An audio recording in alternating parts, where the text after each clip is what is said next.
चर्चा हो रही है जब राष्ट्रगान बज रहा है और नीतीश कुमार थोड़ा सा अस्थिर दिख रहे हैं। और बिहार में अगर दूसरी तरफ देखें हम तो अचानक से कन्हैया कुमार की रैली भी यहाँ पे शुरू करा दिया गया है। मुख्यमंत्री आपके हिसाब से कौन बनने चाहिए?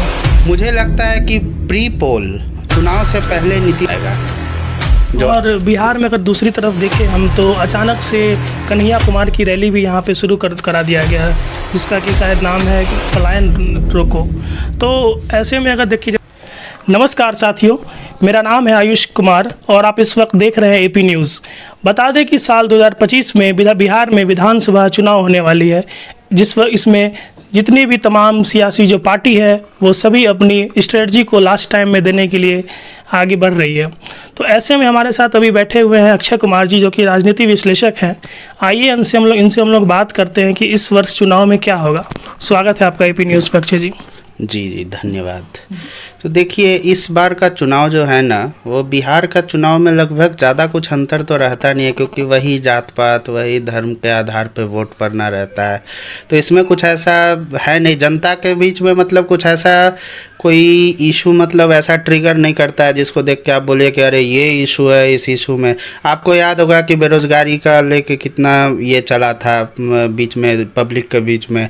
फिर तेजस्वी यादव डिप्टी सीएम बने, फिर नीतीश कुमार का ही था, सीएम नीतीश कुमार ही थे, लेकिन कहा जाता है ऐसा जनता के बीच में है कहना कि तेजस्वी यादव के डिप्टी सीएम बनने के बाद ही इतने सारे जॉब दिए गए। लेकिन फिर क्या हुआ, लोकसभा चुनाव में हश्र राजद का। तो ऐसा है कि यहाँ पे कोई मुद्दा ज़्यादा, लेकिन अगर हम लोग देखें तो राजद सबसे बड़ी पार्टी भी बनी थी इस बार। पार्टी बनने से नहीं सीट होता उन्होंने लाया था, उससे क्या फ़र्क पड़ता है। मेरे कहने का मतलब ये है, अगर आप मोदी सरकार को सत्ता में आने से नहीं रोक पाए तो अगर आपके 1-2 सांसद बढ़ ही गए तो उससे क्या ही फ़र्क पड़ता है। मुख्य एजेंडा क्या था लोकसभा चुनाव का कि मोदी को रोकना है सत्ता में आने से। वो तो सारे विपक्ष मिलकर नहीं रोक पाए। हाँ, ये अलग बात है कि अलग अलग क्षेत्रों में क्षेत्रीय पार्टियों का कुछ परफॉर्मेंस बढ़ा, लेकिन फिर भी मोदी जी अभी काबिज है वहाँ पे। तो चलिए, वो तो खैर लोकसभा की बात हुई, मैं बस एक कॉन्टेक्स्ट में इसको ले रहा था। अक्षय जी, आपको क्या लगता है इस बार की जो मुख्यमंत्री है वो कोई बीजेपी से बनेंगे या नीतीश कुमार जी बनेंगे या फिर और कोई अन्य पार्टी के बनेंगे? देखिए, ये तो एकदम पहेली के जैसा सवाल है, जो कि ये बहुत क्वेश्चन आता है कि नीतीश जी इस बार पलटेंगे, ऐसे सुनने को बहुत बार मिलता है। देखिए, ये तो बिहार के राजनीति में सबसे उलझा हुआ सवाल है, जिसका जवाब आप पहले नहीं दे सकते हैं। और जहाँ तक बात नीतीश कुमार की है, तो उनके बारे में तो आप एक दिन पहले भी प्रेडिक्ट नहीं कर सकते कि उनका कल क्या नेक्स्ट कदम होगा। तो ये तो खैर बहुत दूर की बात है, लेकिन अभी मुझे निकट भविष्य में ऐसा लग रहा है कि नीतीश कुमार के तरफ से तो मुझे कुछ ऐसा नहीं लग रहा है कि वो कुछ ऐसा करने वाले हैं। और जहाँ तक सीएम फेस की बात है, तो अभी देखिए, बीजेपी का अकेले दम पे तो बीजेपी यहाँ सरकार नहीं बना पाती है। तो नीतीश कुमार को भी बीजेपी का साथ चाहिए, एक तरह से बोले बैसाखी चाहिए। और बीजेपी को भी नीतीश कुमार का जो जातीय समीकरण है उसमें बीजेपी को भी फ़ायदा होता है, क्योंकि नीतीश कुमार के पास एकदम उनका जो 13-14% पर जो वोट है कुर्मी ये सब का, तो वो उनके साथ एकदम मजबूती के साथ रहता है। और कुछ मुस्लिम वोट भी आ जाते हैं नीतीश कुमार के कारण। तो अगर बीजेपी को सत्ता में बना रहना है बिहार में, तो उनको नीतीश कुमार का साथ चाहिए, क्योंकि आरजेडी के साथ तो वो जाने वाले हैं नहीं, क्योंकि आइडियोलॉजिकल डिफरेंसेस है, ठीक है। लेकिन अब जहाँ तक बात है सीएम फेस का, तो मुझे जहाँ तक लगता है, अब देखिए, छोटे छोटे बिहार लेवल के नेताओं में थोड़ा सा आप ये देखिएगा, दो मत देखिएगा इस चीज़ को लेके, क्योंकि सब लोग अपना राजनीति चमकाना चाहता है ना। अब जो बिहार प्रदेश के लेवल के नेता हैं वो तो चाहेंगे ही ना कि बीजेपी का बने, जिसमें कि हमारा मंत्री पद ज़्यादा रहे, हमारा पोर्टफोलियो ज़्यादा रहे। लेकिन अगर आप सेंट्रल जो ये है नेता लोग हैं, जो सेंट्रल लीडरशिप बोलिए बीजेपी का, तो उनके सामने ये बात एकदम क्लैरिटी के साथ इन्होंने रखा है कि नीतीश कुमार ही सीएम फेस होंगे। वैसा अभी तक कि ऑफिशियली उन्होंने किसी मंच से बोला नहीं है, लेकिन मुझे लगता है होंगे। और ये मजबूरी आप जानते हैं, क्योंकि लोकसभा में अभी आप जानते हैं कि बीजेपी के भी पास पूर्ण बहुमत है नहीं। उनके पास 2 बैसाखी है, चंद्रबाबू नायडू और नीतीश कुमार के नाम का बैसाखी। तो बीजेपी भी नहीं चाहती है कि हम अपने सरकार को अनस्टेबल करें अभी निकट भविष्य में। आगे क्या होगा कोई नहीं जानता है, लेकिन निकट भविष्य कम है। और नीतीश कुमार के साथ भी मजबूरी है कि नीतीश कुमार बीजेपी को नहीं अभी छोड़ सकते हैं। कारण है कि अब नीतीश कुमार का एक तो ढलती उम्र, ठीक है, जो हम लोग सब जानते हैं, जिसमें विरोधी भी पार्टी वाले भी चर्चा करते हैं कि नीतीश कुमार का स्वास्थ्य ठीक नहीं है, तो अब उनका अभी मतलब उतना वो डिसीजन नहीं ले सकते हैं। अभी एक वीडियो पर भी बहुत चर्चा हो रही है जब राष्ट्रगान बज रहा है और नीतीश कुमार थोड़ा सा मतलब अस्थिर दिख रहे हैं। हाँ हाँ, वो मैं भी देखा। तो ये मतलब मैं क्या बोलूँ, ये पहले वाले जो नीतीश कुमार थे उससे तो सच में अभी उनको जब देखता हूँ मैं, तो मुझे भी लगता है कि बहुत अंतर आया है, मतलब उनके किसी भी चीज़ को अप्रोच करने में, कुछ भी करने में। तो इसीलिए आप देखते होइएगा ना कि अभी निशांत कुमार, उनके बेटे का भी राजनीति में आने का चर्चा होना, ठीक है। और उसके बाद से आप कभी कभी ये भी न्यूज़ सुनते होइएगा कि जो जदयू में भी दो खेमा है, एक खेमा जो है वो बीजेपी के नज़दीक है थोड़ा, जिसमें आप नाम ले लीजिए लल्लन सिंह हो गए, संजय झा हो गए, आपको अशोक चौधरी हो गए। तो ये सारे जो नेता हैं, जो जदयू के नंबर 2 लेवल के नेता आते हैं आफ्टर नीतीश कुमार, तो ये लोग का बीजेपी से संबंध ज़्यादा है। तो नीतीश कुमार के लिए अभी ये डरने की थोड़ा ज़्यादा बात है, क्योंकि वो जानते हैं कि अगर अभी बीजेपी का साथ छोड़े तो शायद मेरी पार्टी जदयू जो है वो टूट सकती है, जैसे मुंबई महाराष्ट्र में शरद पवार की पार्टी टूटी और उद्धव ठाकरे की पार्टी टूटी। तो नीतीश कुमार को भी कहीं ना कहीं ये डर सता रहा है, क्योंकि आप इसी से देखिए ना कि वो लोग कितने मजबूर हैं इस चीज़ को लेके कि अब देखिए नीतीश कुमार के पास भी मुस्लिम वोट बैंक है थोड़ा बहुत, आरजेडी के बाद तो नीतीश कुमार के ही पास है, अच्छा चंद्रबाबू नायडू के भी पास है, और वक्फ जैसा बहुत बड़ा बिल पास होने जा रहा है संविधान में। और जहाँ तक कि विरोधी लोग ये मान के चल रहे थे कि ये वाला जो इशू है, वक्फ का जो इशू है, उसमें तो अलायंस टूटेगा ही टूटेगा बीजेपी का नीतीश कुमार वगैरह के साथ, क्योंकि कौन नहीं चाहता अपना वोट बैंक बचा के रखना। लेकिन अगर इस मुद्दे पे भी नीतीश कुमार अगर कुछ नहीं खुल के बोल पा रहे हैं, तो आप इसी से समझ सकते हैं कि कितना बड़ा राजनीतिक मजबूरी है उनके सामने। उनको ये साफ दिख रहा है कि अगर अभी हम बीजेपी का साथ छोड़े तो या तो बीजेपी हमारी पार्टी तोड़ देगी जैसे उद्धव ठाकरे की टूटी, और या तो हमारा कुछ जो जैसे 1-2 चलता है ना सृजन घोटाला, ये वो उसका ये खुल जाएगा। और बिहार में अगर दूसरी तरफ देखें हम, तो अचानक से कन्हैया कुमार की रैली भी यहाँ पे शुरू करा दिया गया है, जिसका कि शायद नाम है पलायन रोको। तो ऐसे में अगर देखिए जैसे कि बीपीएससी परीक्षा हुई, जैसे छात्रों पे लाठी चलाया गया, तो कन्हैया कुमार एक बार भी देखने नहीं आए। अब वो बोल रहे हैं कि छात्र हित में बात करेंगे।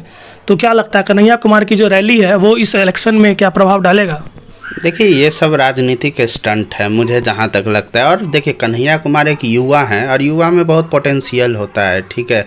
लेकिन मैं आपको थोड़ा सा पास्ट में ले जाना चाहता हूँ कि कन्हैया कुमार का देखिए एक नेता का एक अपना एक ऑरा होता है, ठीक है, जो ऑरा जिसको कैरिस्मेटिक ये बोला जाता है पर्सनैलिटी। अब जैसे राहुल गांधी ने भी तो किया था ना 4000 किलोमीटर का यात्रा, ठीक है, भारत जोड़ो यात्रा जिसका नाम था, ठीक है, वो तो बहुत बड़े नेता है। कन्हैया कुमार से तो उनका ऑरा बहुत ज़्यादा है, क्योंकि कन्हैया वो तो जीत के भी आते हैं ना अपने कंस्टिट्यूएंसी से। राहुल गांधी, कन्हैया कुमार तो 2 बार चुनाव हार चुके हैं, और इस बार का तो लोकसभा चुनाव वो मनोज तिवारी के अगेंस्ट खड़े हुए थे सांसदी का दिल्ली में, वो भी हारे हैं। तो इनके पास कोई ऐसा ट्रैक रिकॉर्ड नहीं है जीतने का, मतलब वो एक स्थापित नेता नहीं है। ये क्या है, एक युवा नेता होता है ना जो उभर रहा हो, वो है। लेकिन कन्हैया कुमार का बिहार में एक्सेप्टेंस मुझे नहीं लगता राजनीतिक रूप से उतना है। ठीक है, वो यात्रा कर रहे हैं, यात्रा तो प्रशांत किशोर भी कर रहे हैं, आप देखते होइएगा। बस अंतर यह है कि कन्हैया कुमार इज़ अंडर कांग्रेस और ये जो हैं इनका अपनी पार्टी है, इनकी प्रशांत किशोर की। लेकिन कन्हैया कुमार से ज़्यादा एक्सेप्टेंस प्रशांत किशोर की है। तो अभी देखते हैं, अभी तो यात्रा शुरू ही हुई है, कहाँ तक जाती है, कितना प्रभाव छोड़ सकता है। लेकिन उनका उतना ऑरा नहीं है कन्हैया कुमार का बड़ा, जो वो किसी बड़ा उठापटक कर दे बिहार की राजनीति में, क्योंकि बिहार का राजनीति एकदम जातिवाद पे स्टिक है, एकदम से स्टिक है जातिवाद पे।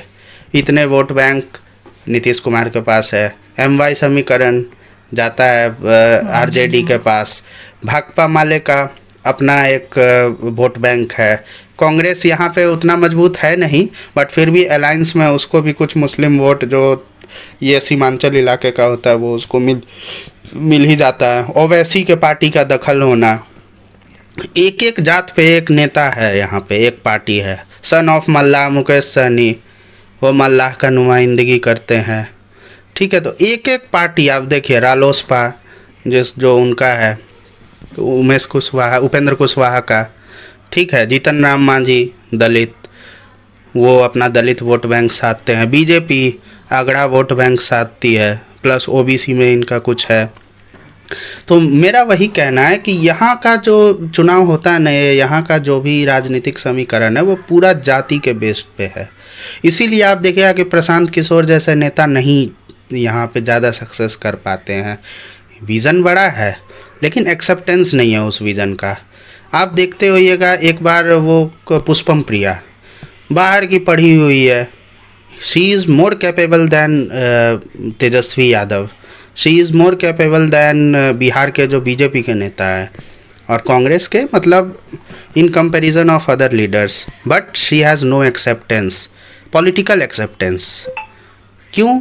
क्योंकि जाति का वो बात नहीं करती है। तो जो जाति का बात नहीं करेगा यहाँ पे, अब बड़े बड़े लोग जो सेंट्रल लेवल पे इतना ज्ञान देते हैं ना कि नहीं मैं जाति के लिए नहीं, बीजेपी, इनफैक्ट बीजेपी अगर आप देखिए तो वो बोलते हैं कि नहीं I am talking about development, मैं डेवलपमेंट का बात करता हूँ, सबका साथ सबका विकास का बात करता हूँ।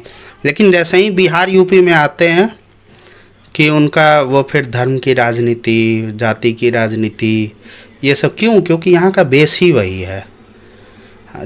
अपोजिशन जिस पिच पे खेलेगी आप भी तो उसी पिच पे खेलिएगा ना आके। तो इस बार क्या लगता है, अगर बीजेपी को अगर ज़्यादा सीट आता है जदयू से, तो क्या बीजेपी मुख्यमंत्री बनाएंगे? देखिए, बीजेपी की तो लास्ट टाइम भी जदयू से ज़्यादा ही आई थी ना, लेकिन एक ये माना जाता है ना कि बीजेपी एक गठबंधन धर्म का थोड़ा पालन करती है। आपने देखा महाराष्ट्र में कि ज़्यादा सीट होने के बावजूद भी एकनाथ शिंदे को उन्होंने मौका दिया। और देखिए, नीतीश कुमार यहाँ एक एक्सेप्टेड चेहरा हैं जिनको जनता एक्सेप्ट कर चुकी है। चूँकि अब इस वाले जो उनका जो ये चल रहा है, जो पिछले 10 साल का जो उनका ये कार्यकाल चला, उसमें ज़्यादा कुछ काम नहीं हुआ है और ज़्यादातर निगेटिव वे में ही उनको देखा गया है। लेकिन फिर भी उनका एक्सेप्टेंस है। बिहार में किसका एक्सेप्टेंस है? एक लालू परिवार, एक नीतीश जी का। उसके अलावा बिहार सोचता कहाँ है? अगर सोचता तो प्रशांत किशोर उभर के आते, पुष्पम प्रिया उभर के आती, चिराग पासवान उभर के आते। चूँकि चिराग पासवान भी परिवारवादी से निकले हुए हैं, लेकिन फिर भी एजुकेटेड हैं वो इन comparison of these two family. तो फाइनल एक बार आंसर बताइए कि क्या लगता है इस बार मुख्यमंत्री आपके हिसाब से कौन बनने चाहिए? मुझे लगता है कि प्री पोल चुनाव से पहले नीतीश कुमार ही को आगे करके ये चुनाव लड़ा जाएगा। लेकिन चुनाव के बाद क्या होगा ये देखना बड़ा ही दिलचस्प होगा, क्योंकि अगर बीजेपी बहुत ही कुछ अनप्रेडिक्टेबल नंबर के साथ आती है तब तो वो सोचेगी ज़रूर, क्योंकि उनका भी बहुत पुराना ये ड्रीम है, बहुत पुराना ख्वाब है कि अपने बल पे सरकार हो। लेकिन मुझे ऐसा लगता नहीं है, ऐसा नहीं लगता, क्योंकि जिस समय आप याद कीजिए 2014 में नरेंद्र मोदी का पीक पॉइंट था, जिसको बोला जाता है ना एकदम पीक, उस समय भी वो बिहार में अपने बल पे नहीं आ पाए। 2014, 2019, तो अब तो फिर भी थोड़ा कम हुआ है पूरे देश में बीजेपी का ये कम हुआ। भले ही उन्होंने 2-3 विधानसभा चुनाव जीता है इस बीच, लेकिन फिर भी जहाँ बात बिहार यूपी की आती है ना, तो वहाँ फिर वही पुराना चीज़ें चलती है जो एक ढर्रा चला हुआ आ रहा है वो। तो अभी पहले तो मुझे लगता है कि बीजेपी नीतीश कुमार को ही आगे बढ़ाएगी, अगर नीतीश कुमार नहीं पलटी मारे तो इस बार चुनाव से पहले, जो कि मुझे लगता नहीं है। और चुनाव के बाद क्या होगा वो देखा जाने वाला है, क्योंकि देखिए आप जब किसी सेंट्रल पार्टी के साथ अलायंस में रहते हैं ना, तो आपके पास ऑप्शंस बहुत खुले रहते हैं। मे भी हो सकता है कि वो निशांत कुमार को डिप्टी बना ले बीजेपी आगे जाके, और नीतीश कुमार को बोले आप गवर्नर बन के जाइए कहीं पे और बीजेपी का मुख्यमंत्री हो जाए। ये भी एक सिनेरियो बन रहा है कि जैसे 2 डिप्टी सीएम का सिनेरियो रहता है ना, एक डिप्टी सीएम चिराग पासवान को दे दे, एक दे दे निशांत कुमार को और अपना मुख्यमंत्री बना ले। तो निशांत कुमार की क्या इस बार राजनीतिक में हो सकती है एंट्री? हाँ, इस बार उनको आना चाहिए राजनीति में, क्योंकि अब अगर वो नहीं आए ना तो देर हो जाएगी। क्योंकि अगर वो इस बार नहीं आए तो फिर समझिए कि डायरेक्ट 5 साल बाद ही आएंगे ना, फिर 5 साल बाद या 4 साल बाद आएंगे। लोकसभा 4 साल बाद और विधानसभा 5 साल बाद। तो मुझे नहीं लगता कि नीतीश कुमार इतना लेट रुकने वाले हैं, क्योंकि अगर वो इस बार रुक गए ना, वो निशांत कुमार को नहीं इंट्रोड्यूस किए, तो फिर या तो उनके हाथ से उनकी पार्टी जाएगी, या तो वो मतलब ये हो जाएंगे, अप्रासंगिक हो जाएंगे। क्योंकि राजनीति में मुझे ऐसा लगता है आने वाले समय में, एक तो उनका एज फैक्टर, दूसरा बात उनकी घटती लोकप्रियता। थोड़ा तो उनका लोकप्रियता में कमी आई है, ठीक है, चूँकि ऑपोजिशन स्ट्रांग है। तेजस्वी यादव को कुछ भी लोग बोले, लेकिन वो अभी जनता के बीच में, जो उनका अपना, जनता क्या बोला जाए, जो उनका अपना जातीय समीकरण है उसके बीच में वो बहुत फेमस है। और कितना भी कुछ हो, कितना भी सीट कम आए, लेकिन वोट परसेंटेज उनका एकदम से स्टिक रहा है। उनके मतलब वोट परसेंटेज उनसे कोई नहीं छीन पाया है। तो अगर उनको थोड़ा सा भी लूप होल मिलेगा तो वो उसको इनकैश करेंगे तेजस्वी यादव। तो ये बात नीतीश कुमार भी जानते हैं। तो वो चाहते हैं कि तेजस्वी यादव के सामने हम एक युवा चेहरा प्रेजेंट करें, जदयू से भी। फ्यूचर की लड़ाई है ना। अब लालू नीतीश एक साथ थे, देखिए लालू साइडलाइन हो गए, तो अब एक टाइम तो नीतीश का भी आएगा ना, वो भी साइडलाइन होंगे। तो आखिर तेजस्वी यादव का मुकाबला करेगा कौन भविष्य में नीतीश कुमार के साइड से? लल्लन सिंह भी उतने युवा तो है नहीं ना लल्लन सिंह युवा हैं, ना संजय झा युवा हैं। तो अभी तेजस्वी यादव के अगर समकक्ष देखा जाए तो वो तो निशांत कुमार ही रहेंगे। तो इसीलिए नीतीश कुमार चाह रहे हैं कि इस बार निशांत कुमार आए। वो उनको इस बार विधानसभा चुनाव भी लड़ाने वाले हैं, ठीक है। तो ऐसा मेरा मतलब लग रहा है। मेरा कोई सोर्स नहीं है, मैं कोई जर्नलिस्ट नहीं हूँ जो मैं किसी सोर्स से मैं पूरा एकदम ये करके बोल रहा हूँ 100% श्योरिटी के साथ। बट हाँ, जहाँ तक मैं राजनीति को देखता हूँ, मुझे बहुत मतलब इंटरेस्ट रहता है इन सभी चीज़ों में। तो और मैं बहुत सारी न्यूज़ को कवर करता हूँ, पढ़ते रहता हूँ। तो इन सभी के बेसिस पे मेरा ये अपना परसेप्शन है कि इस बार निशांत कुमार राजनीति में आएंगे। उनको कहीं से ज़रूर टिकट दिया जाएगा, सेफ सीट से ही दिया जाएगा। जो जदयू का सबसे सेफ सीट होगा वहीं से निशांत कुमार को लड़ाया जाएगा, क्योंकि उन्हें पहली बार लाना है। उन्हें कोई राजनीति में एक्सपीरियंस है नहीं, कोई जानता है नहीं। तो इसलिए उनको किसी सेफ सीट, जैसे आप मान लीजिए उनका जो अपना नालंदा डिस्ट्रिक्ट है नीतीश कुमार का, हो सकता है वहाँ कहीं से उनको लड़वा दे। मिथिलांचल में बहुत अच्छा एनडीए का रहता है, पकड़ है। हो सकता है यहाँ किसी विधानसभा से उनको टिकट दिया जाए निशांत कुमार को, कोई सेफ सीट जो वो निकाल ले, वो विधानसभा पहुँच जाए। तो उनके लिए इस बार है। दूसरी बात, लास्ट में कंक्लूड कर रहा हूँ कि चेहरा नीतीश कुमार ही रहेंगे फ्रॉम बीजेपी। अगर नीतीश कुमार कुछ गड़बड़ नहीं करे तो बीजेपी के साइड से तो नीतीश कुमार ही चेहरा रहेंगे इलेक्शन के पहले। इलेक्शन के बाद का मुझे नहीं पता, ठीक है। चिराग पासवान इस बार और अच्छा परफॉर्म करते हुए दिखेंगे, क्योंकि उनका 100% स्ट्राइक रेट था लोकसभा चुनाव में। तो इस बार वो हो सकता है और अच्छा परफॉर्म उनकी पार्टी करेगी। और तेजस्वी यादव जो हैं, उनका वोट परसेंटेज उतना ही रहेगा, वो ज़्यादा कुछ कमी आने वाली नहीं है। उनके सीटों में सुधार होगी इस बार। नीतीश कुमार की घटती लोकप्रियता का एक उन्हें मिलेगा फ़ायदा, जिससे कि उनको थोड़ा फ़ायदा तो मिलेगा। लेकिन हाँ, अकेले कोई बहुमत नहीं ले पाएगी बिहार में। ये मैं, अगर तेजस्वी जीते तो फिर हो सकता है वही खेला हो जदयू और आरजेडी का गठबंधन। अगर बीजेपी बड़ी पार्टी बनी तो फिर भी इस बार मतलब गठबंधन अभी फिर हो सकता है। हाँ, हो सकता है, क्योंकि देखिए सारी पार्टियां अपने अपने जगह पे स्ट्रांग ही हैं। मुझे ऐसा अभी कुछ नहीं लगता कि आरजेडी ने कुछ ऐसा कदम उठाया जिससे एकदम से हवा ही पलट गई है। ऐसा कुछ नहीं हुआ है अभी तक का। अभी तो है 7-8 महीने, अभी देखना बाकी है कि बीच में क्या घटना घटित होती है। लेकिन अभी तक देख के तो मुझे लग रहा है कि कोई ऐसा उन्होंने कदम नहीं उठाया है, या कुछ ऐसा नहीं। कन्हैया कुमार भी कर रहे हैं, ठीक है, वो कांग्रेस का जनाधार को थोड़ा बढ़ाएगी, इससे ज़्यादा और कुछ फ़र्क नहीं पड़ने वाला है। हाँ, प्रशांत किशोर अगर सारे सीट पे इस बार लड़ लेते हैं विधानसभा चुनाव, तो वो भी बहुत वोट काटने वाले हैं, उनका असर पड़ेगा। और वो नीतीश कुमार का ही वोट काटेंगे, बीजेपी नीतीश कुमार का। क्योंकि उनका भी जो वोट बैंक रहेगा वो मुझे लगता है मैक्सिमम अगड़ा और ओबीसी ही रहेगा, क्योंकि वो भी अगड़ी जाति से ही आते हैं। वो भले ही अपना टाइटल छिपाते हैं लेकिन वो भूमिहार जाति से आते हैं। जैसा और कितना भी वो बोले कि मैं जात पात नहीं मानता हूँ, लेकिन बिहार बिना जाति का है ही नहीं, चल ही नहीं सकती है। तो भले ही वो प्रशांत किशोर हो या कोई हो, वो इंडिविजुअल लेवल पे हैं, बहुत ही ब्रॉड सोच के नेता हैं, बहुत ही दूरदर्शी इंस्पायरिंग नेता हैं, ठीक है, एस्पिरेशनल हैं। लेकिन जहाँ तक बात चुनाव लड़ाने की आती है ना, तो वहाँ पे तो फिर आपको जिस जैसे धार बह रही है नदी की, आपको तो उसी में बहना पड़ेगा। जी धन्यवाद आपका एपी न्यूज़ पे बहुत बहुत आप धन्यवाद आपको टाइम निकालने के लिए। देखिए हमारे साथ अभी थे अक्षय जी, जो पूरा जिन्होंने बताया है कि इस बार राजनीति किस ओर जा सकती है। तो देखते रहिए एपी न्यूज़।